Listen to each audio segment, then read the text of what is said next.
I'm Jessica, and this is Taebak K-Rambles, where a couple of friends review Korean dramas, except we're back to talk more crap about K-Drama land, because this is part 2 of the Hot Take series, where I have collected so many hot takes from this viral TikTok that I posted several months ago, and me and Carol, my special guest Carol from K-Drama Musings podcast, have a long ways to go yet. So, Carol, are you ready to continue on this journey? Yes. Okay. Let's do this. All right. But before we do, if this is your first time listening, please go ahead and subscribe on your favorite podcast app. We're on Apple Podcasts, Spotify, Google Podcasts, and many more. And if you like us, please give us a 5-star review on Apple Podcasts and Spotify. Come and check us out on social media to stay up to date on our latest episodes and reviews. You can find us on Instagram, Facebook, and of course, TikTok at Taebakpod, DAEBAKPOD. And lastly, if you're a fan, please consider becoming a patron. It's a great way for you to get involved and share your support. You can check out the page on patreon.com/Taebakpod. And shout out to our patrons: Janet, Curtis, Bale, Cindy, CD, Alana, Grace, Lorna, Sammy, Caitlin, Julia number 1, Michelle, Tanmei, Marta, Delphia, Maria, Sarah, Julia number 2, Pam, and Angie.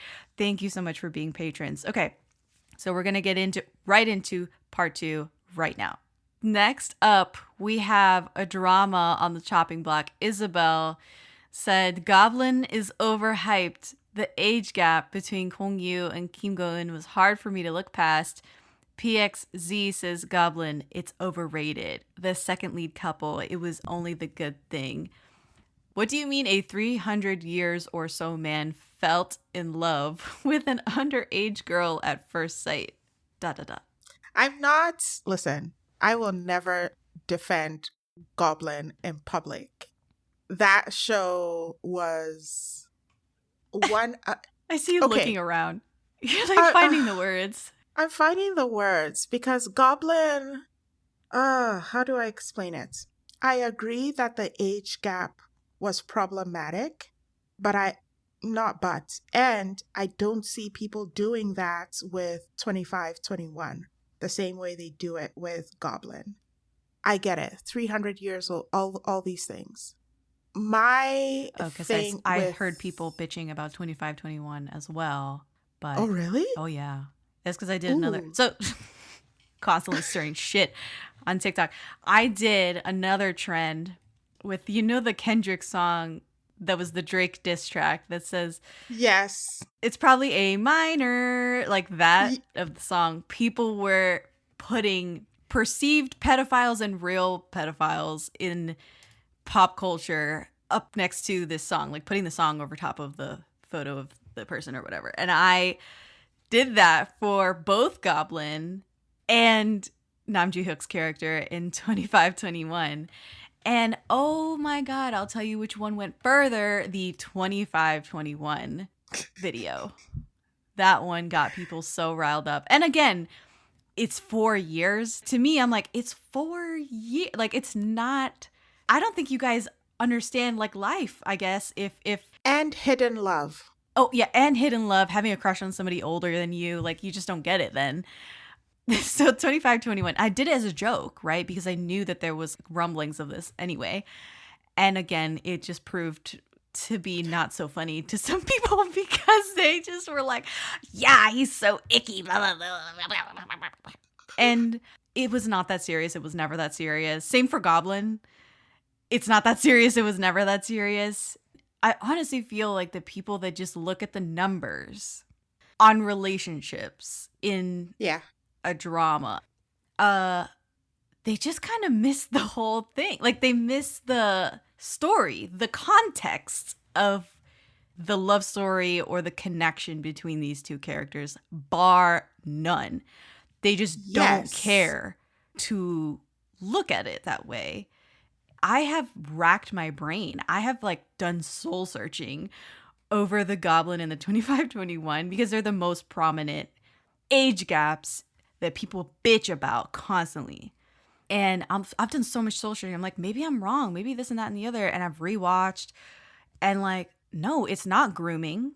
No. It's not grooming. Sorry to tell you, this is not the correct definition of grooming that you have if you think this is grooming. This is why I'm just like, I'm not going to go back and forth with you on this because It's not it. And I just feel like people, let me just throw this out there. When you are watching historical dramas, how old do you think that girl is when she's marrying the king? You. Like, when we're being very realistic about it, they're just like 15, 14, 15, 16. Like, what are we crying about? I don't know why people are throwing up, crying, sliding down the walls over Goblin and 25-21 with those two. I'm like, first of all, and first, second, and third is Kim Go-eun is 12 years younger than Kong-yu, but she was a fully consenting adult when she agreed to do this drama, which made her famous. Yes. Which made her iconic today. She's still the Goblin's bride to this day. Kong-yu, again, just an unassailable icon who, again, minds his own business, barely comes out for any roles. The fact that he did Goblin was a huge fucking deal. Part of what made the lore so amazing on the release of this drama. To see people just reduce, it's so reductive to me to attack the age gap on the drama. I feel like I've already said my piece on the actual Goblin deep dive review that's on the podcast feed. But I mean, this is also par for the course for any YA lit that has some sort of immortal being. Where was that energy with Twilight? Oh, there was none of this energy when Twilight came out. Come on. I do feel like people were stuck and couldn't get past this age thing, and that's only in recent years to me, right? Which is so weird. The PC police on this age gap stuff, I've never seen it before. And there's some that are legitimately disgusting in film and television that people either have never watched because it's too old, they just don't know about it to rail about it. But I mean, this is not that bad. My thing was, because she was not a minor when she did the show, like you mentioned, I don't care. It's the story. We do have really old, characters. It's the story. Can we just move on? There's so much nuance there that I'm like, you missed it. Yeah. And the urgency of like trying to save her and all this. It's like, and that is the only person who can free him off of his curse. So the paradox of him saving the mom and then the child that's born is his bride and all this stuff. The only person who can save him from this eternal life of loneliness. And I mean, honestly, like the whole thing gone over people's heads when they just look at the age gap. But that's okay. More for me. And literally how I feel. I'm like, okay, fine. Just stop bitching. I hear you. Enough. Daisy says, Save Me with Taekyeon in it is one of the best cinematic K-drama thrillers I've ever seen. And as disturbing as it was Oscar worthy. Taekyeon is also an amazing actor. Okay. I don't know about Taekyeon being an amazing actor. He's certainly fine. He's passable. But Save Me is crazy good. I don't know about Oscar worthy, but it is very good. It is a very good show. Yeah. I used to attend an abusive church that you could call a cult. And so this was very triggering to me to watch Save Me, because it's about saving Soyeji's character from being in a cult, a religious cult. And let me tell you, they got a lot of stuff right.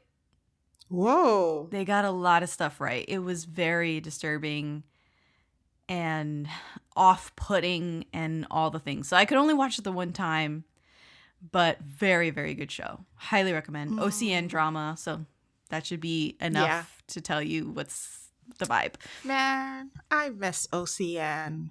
Dude. I thought OCN was coming back. I thought it was getting resurrected. Is it? I thought, because the socials were like active again. And I was like, wait, is OCN back? Oh, they made some good TV. They made some bangers. Okay. Reina says, Song Kang is overrated. There, I said it. I responded directly to this person and said, his eyes are like a void. Doll eyes. Nothing there. That's how I feel about So, Chow. okay. So many people talking about Song Kang. Someone else said, right, when I said my demon is so boring, it's because of his acting. Now, on the flip side, someone said Song Kang is one of the best and most versatile actors, but no one really cares about him anymore because of his enlistment. And I choked on my coffee. Carol. I see you covering your face and just like looking back, stunned. What do you have to say about this person who thinks that Song Kang is one of the best and most versatile actors, and he's only gone from public consciousness because of his enlistment? I think we're watering down language too much. Versatile. I just come on, people. Let's get it. What the fuck are you talking about? Song Kang? Versatile in the same sentence? You're out of your mind. That's how I feel. When you're talking, no, I agree with you. I do not watch Song Kang dramas. It just, anytime I watch it, I drop it. But more importantly, you're talking about enlistment. Lee Do-yeon just went and came back, and we never missed him. So that's not what it means. His enlistment has nothing to do with it. The guy can't act. He can't act, period. No. His best work is Navilera, and that has nothing at all to do with him. That's just story. He's paired with a veteran actor. And like I said with Bae Suzy, he's kind of got a one-trick pony thing too. Yes. And, I'd like to see both of them in a drama. Oh, God. God forbid. So someone followed it up on that Oneness Home. They glazed Song Kang like crazy with that comment that I read. But the follow-up, someone named Gigi said, wait, okay, see, my foul take is that he's not versatile. He plays the same character in every show. Then 100%. Some other people, and I don't know if it was that original commenter, but other people started hyping up Song Kang and saying like, oh, really? It's same character in Sweet Home, same character in Navilera, some character in this and that and the other. And Gigi was like, okay, exactly how are they different? Genuinely. He's monotonous, dark, bland, and very standoffish in every drama. Those you listed, same character in every one. And I'm like, Gigi, yes. No, I'm on Gigi's side. Gigi has it. Yes. Yeah. Jun says Song Kang and Chao Nu have no charms in acting. So Chao Nu has entered the chat. Okay. Chao Nu. I have also gotten in trouble over my thoughts on Chao Nu. I always get in trouble on TikTok. So I got in trouble because I said he can't act, like straight up. And I know you feel the same way. What else do we have to say about Chao Nu? There's nothing else to say. I think that whoever is backing him and the industry wanting a pretty face and whatnot, they're doing their thing. I want to be empathetic and say, I think Chao Nu, I was watching him in some butler show or a master's show with the guy who broke up with his family recently, Lee Seung-gi. He was in a variety show with him. Not Lee Seung-gi. Broke up with his family. You mean cut ties with his in-laws, because the in-laws are literal swindlers. Oh my gosh. Famous swindlers. Don't even. He must be getting so much flack for marrying into that family. I mean, his career. Yeah, his career had to have tanked at least a little bit for him to come out publicly and say, oh yeah, I've cut ties with my in-laws. Not like just a little bit. He was gone. No one was giving him an opportunity anymore. Yep. And I love him so much. I've loved him since he debuted. So I've been following his whatever. We can talk about him another time. But Chao Nu was on there and he was crying and this is my empathetic side coming out, because he's just like, I haven't experienced life. I haven't really done anything except be a trainee and be a K-pop star. And in that moment, and I was like, yeah, that is one of the reasons that I have issues with your acting, because You're you just a you punk. don't, yeah, not no, not a punk, but like I just mean like you're a jit, man. Like you have no life experience. You've never yeah, rubbed elbows with a common person.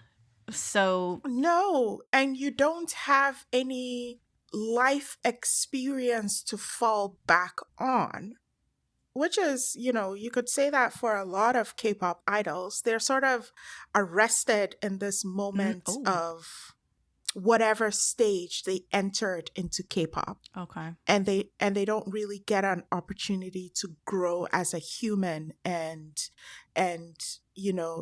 be empathetic, and there's a lot going on there. But then you still can't act. And acting, I mean, you could. The thing is, acting is make believe, right?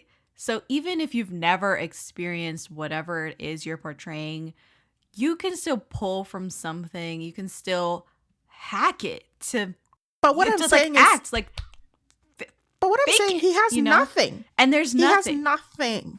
And that's the issue that I have with Chaonu, and that's the issue that a lot of people have with Chaonu, is that he's so beautiful. Like, he's so nice. Like, I have no issues with him. I wish him nothing but the best, but also don't put him in something that has a plot, because I don't believe him. He sucks. And a lot of people were agreeing and commenting under this June comment. Someone else said, yeah, they just serve face card. Someone defending Song Kang, give Song Kang some grace. He is trying, being new in the industry and all the chaos in the industry. Chao Nu has no acting skills whatsoever. And so glazing Song Kang and completely agreeing about Chao Nu. Someone says, responding to that person, not when it's the other way around. It's Song Kang who has zero acting skills and Chao Nu can act. Wrong and wrong and wrong. I'm like sweating because it's just. But you know what it is too? What is it? I feel like you start seeing people's age. Sorry. When yes. It's just, there's a certain. I'm just not fucking with them. I'm just like, I'm too old for this. Yeah. So many comments about My Demon Sucks. I don't know why everybody likes it. I do not like Song Kang. Any drama he's in, I don't want to watch. Chao Nu cannot act, please, in all caps. Any K-drama with Chao Nu or Song Kang all feel bland. Their acting is bland. True Beauty was a hard watch for me. Hwang In Yup saved it. Any romantic K-drama with Song Kang all feel bland, no emotion. Oh, God, it's just so... Chao Nu in Rookie Historian was literally so good. I haven't seen his modern K-dramas, but the part where he's on his knees crying to his father had my boyfriend tearing up too. Yeah, that's his best role. To me, it's a Rookie Historian Gu Hye-ryung. And again, if he had any tricks up his sleeve, those were all of them in that show. And paired with a better... female lead constructed show, maybe. I don't know, but that's the best thing he's put out. The poor guy is only 28 years old, and he keeps trying. He keeps trying. Island, Wonderful World, and a slew of variety show appearances that get people to feel like you do, Carol, to feel sympathetic toward him and whatever plight he thinks he has. The solution is so simple to me. Stop acting and just be a model. For real. Be that is going to pay your bills. You know what? He needs to be Lee Soo-hyuk. Lee Soo-hyuk. Back be around again. Be the face where Lee Soo-hyuk is the voice. Like that kind of stream where you come a few times, but then I feel like they're shoving him down my throat, and I'm not buying it. Bina from Hearts loves Chow Nu. I So know. she's probably going to be like, what are you guys talking about? Dude, I know. Her ears must be ringing right now. Yeah, Bina was on the True Beauty episode review. If you want to hear a semi-deep dive on that, Bina was so gracious to join me for that one. And yeah, I had to tread very carefully because I knew that she had a soft spot for Chow Nu. I did not go full send on Chow Nu on that episode like I probably could have. But he's here now, getting completely flamed in the comments section and by us, yours truly. Dose says all those oppas who are famous despite their mediocre acting, those high salaries, should be going to Kim Tae-ri, Kim Go-eun, and Shin-hye-sun again. They're versatile, truly know how to act, in all caps. Pay disparity, 100%. Yes. The women need more money and they deserve more money. Now, Shin-hye-sun in the same sentence as Kim Tae-ri and Kim Go-eun, I don't know. I don't know about that. Touch grass. Wendy, Park Shin-hye being considered the most beautiful Korean actress is extremely overrated in my opinion. Koi fish, the hate towards Park Shin-hye is so forced. There's a lot of other actresses who cries in every drama and cannot kiss to save their lives. Kalisha Bronner, still haven't seen Airs because I can't stand Park Shin-hye. Someone said I think she doesn't really suit the romance genre and her thriller/horror roles are very good. For example, The Call, Alive, etc. Completely agree. Completely agree with that sub-comment. I don't think she excels at romance. And another person says that she can't kiss because she's famous for her fish kisses from back in the day. The ones where like her eyes are wide open and she's got a closed mouth kiss type of deal. She's surprised that this even happened to her. That's a fish kiss. A lot of K-dramas have fish kisses, especially the older ones, but Park Shin-hye is very famous for hers. And yeah, I will say that not knowing how to kiss and not being allowed to kiss a certain way, directed to kiss a certain way, these are all very different things. I want to give her a little grace on the fish kisses because I consider her a victim, right? It takes a lot to produce a K-drama. It's not just the actors deciding unilaterally how to portray a kiss scene or how to do it, what angles they're going to be shot at and all the rest. That is decided by the director, the DP, director of photography, / cinematographer. All of these people are directing them how to do it, what does the script say, what have you. Yeah. And to me, she's a victim of the times because that was the prevalent thing in K-dramas was to have these fish kisses. And I feel like she knows that in the zeitgeist, she's a bad kisser.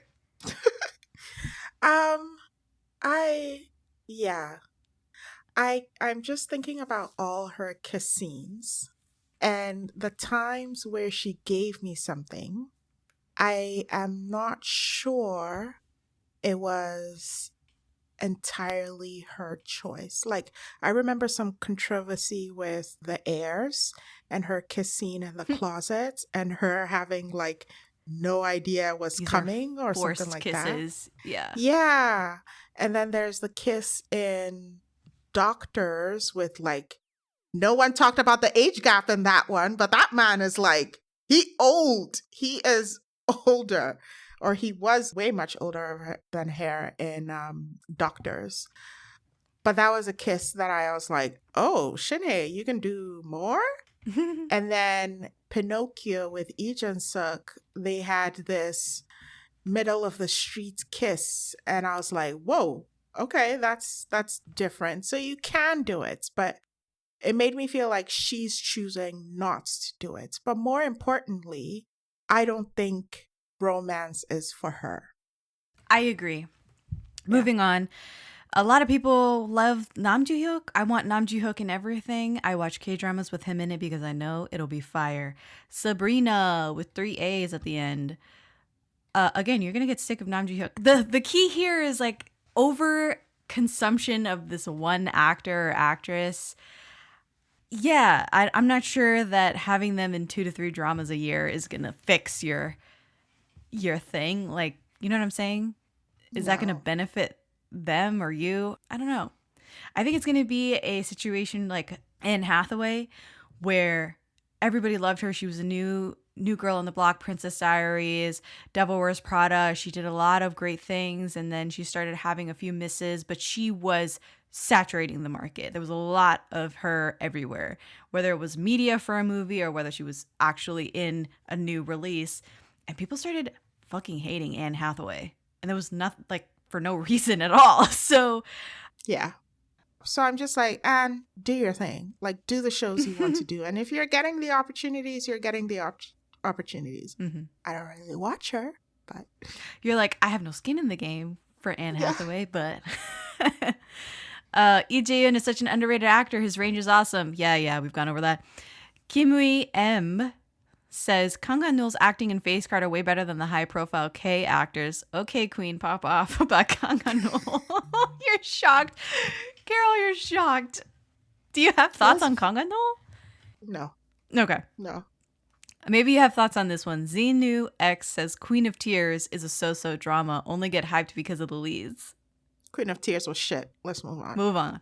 Mika, Park Min-young can't act. Wow. Whoa. Levi Ackerman, Park Min-young? Like City Hunter Park Min-young? Like Sun Kyung-kwan scandal Park Min-young? I get that she's not versatile, but can't act is wild. I agree with this person. Yeah. Tellery Furch Knifeane said, like, healer Park Min-young, which is better than City Hunter, by the way. Also, her acting in Marry My Husband is excellent. Yeah. A lot of people came out of the woodworks to defend Park Min-young because I don't think that she cannot act. She can totally act. It's just she's gotten very comfortable playing a certain kind of character. 100%. And I'd even put it out there, like, I don't think she's getting the shows, because I watched a podcast with Jung-hwa, and then I watched Song Hye-kyo's one of her vlogs, and she said, no one gives me all that other stuff.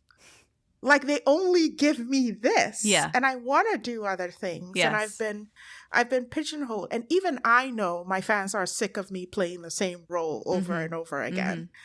So for Park Min-young, I feel like maybe those are the only things she's getting. And now after Marry My Husband, I'm hoping she gets more. I agree. Yeah. Yeah, a lot of actors have come out and said that. Oh my God, what was the actor that he was like, I don't get those kind of scripts, but I would love to do like a rom-com or something like that. And I was like, oh my God, from your lips to God's ears. You hit a rock, you throw an actor who has gone on record as saying, I would love to do some sort of genre shifting movie. Something that's out of their wheelhouse. Yeah. But they just don't get those scripts.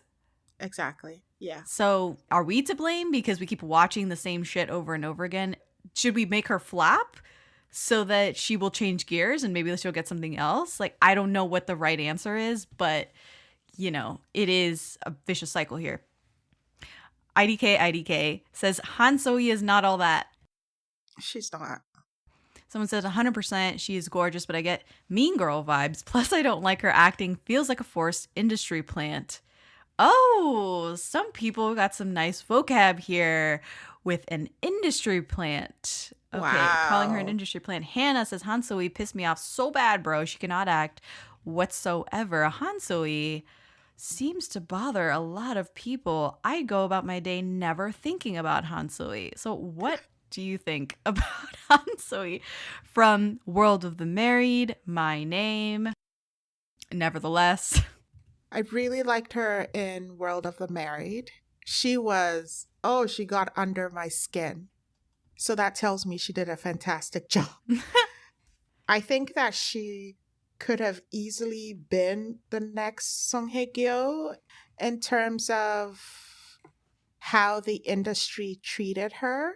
But I don't think she wanted that. And like, sis is going through a lot. Like, her mom just got arrested yet again or charged again for gambling, hosting many gambling spots and stuff like that. She hasn't had an easy life. Mm-hmm.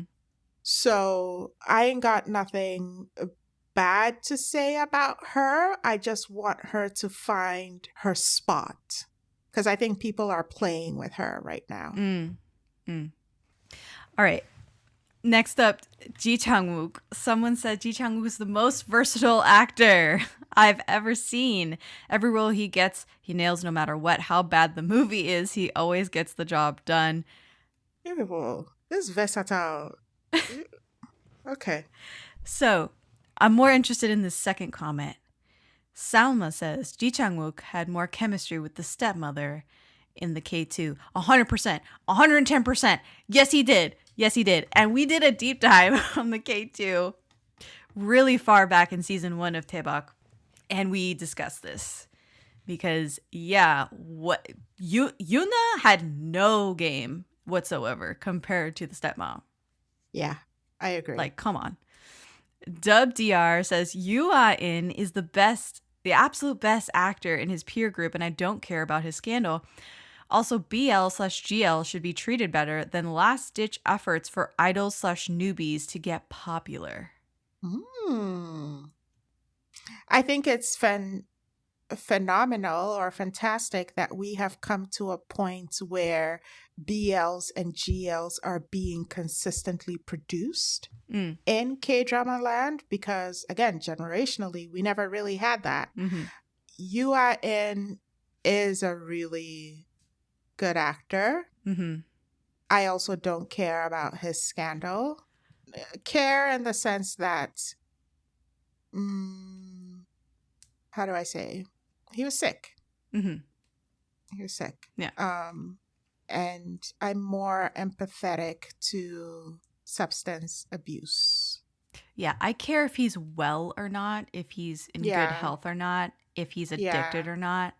But I don't think we should penalize him as far as canceling him and, removing him from projects where he's already filmed, the whole thing. That's crazy talk. I think that's ridiculous. Yeah. So that's how I feel about Eun. Moving on, Cece said, not every K-drama needs a tragic childhood backstory of kidnapping or parental abandonment. Yeah, but that's where the story is. That's where the tea. I agree. That's where the sauce is. That's where the sauce is. Yeah, I agree to a point. And maybe we can get into more tropes, because a lot of people had thoughts about tropes. So this section, I guess, is the trope section. Kate Baria says, can we please erase all unnecessary misunderstandings? Like, y'all are adults? Talk to each other. Talk to each other. Karina, who I'm assuming is of Korean descent, says, oh, well, that's a Korean mother-in-law, because someone else was talking about their mother-in-law, and their mother-in-law communicates, and she's Korean. And she says, oh, well, that's a mother-in-law. But acquaintances, colleagues, and friends tend to rely on noonchi a lot and expect you to know how to act, then don't confront you to save face. And someone else, what the hell is noonchi, basically? And Karina says, I'll try my best. Noonchi translates to the ability to understand people's needs/mood as we witness them and acting according to it. This includes body language, facial expressions, and tone. She follows it up with saying, some of it makes sense for us, but sometimes noonchi is heavily culturally coded, i.e. when social hierarchies come into play and you're not supposed to look at someone a certain way. I'm sure that 100% plays into the lack of communication we see from characters is because XYZ should know. Yes. They should understand. Yeah. Yeah, I agree. I think noonchi is such a... I'm watching this dating show called Heart Pairing right now, and you see the they're people dating, and you'll see them look at each other and they're just nodding. And I'm like, that's a whole conversation that's just happening. For sure. Yeah, I think that Karina's totally correct. We are watching a Korean drama or a drama from XYZ country, fill in the blank country. And there's stuff that gets lost in translation, and noonchi is one of those things that